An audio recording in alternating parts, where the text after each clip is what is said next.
Ցուցանակի մոտ ասֆալտն ավարտվում է ու սկսվում է անանցանելին։ Ուղղությունը սահմանամերձ ներքին Կարմիր աղբյուր։ Վարորդները 6 կիլոմետր անցնում են 30 րոպեում։ Լամբադապարկյալով քնում ենք գել։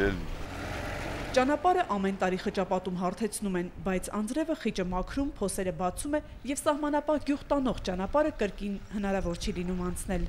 Քանի որ այգեպար ներքին Կարմիր աղբյուր ճանապարհատվածը գտնվում է նշանառության տակ, ներքին Կարմիր պարավակար ճանապարհատվածը գտնվում է նշանառության տակ եւ այսօր չեն գործում, այդ ճանապարհն որը ամենահարատապ խնդիրն է համարում։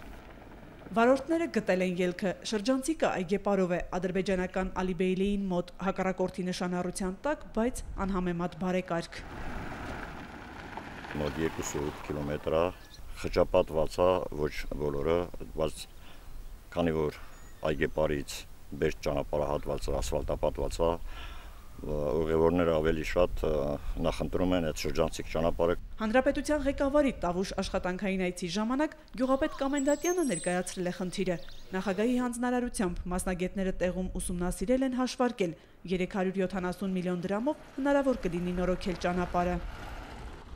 Գյուղում նորոգված ճանապարհին սպասում են եկող տարվա սկզբին։ Այդ մասին մի քանի օր առաջ ասել է տրանսպորտի նախարարության ներկայացուցիչը։ Պաշտպանության նախարարությունում միջգերատեսչական հանձնաժողովի նիստի ժամանակ, որին մասնակցել է նաև ներքին Կարմիրի գյուղապետը։ Մայա Խաչատրյան, Վահրամ Զարգարյան, օրակարգ։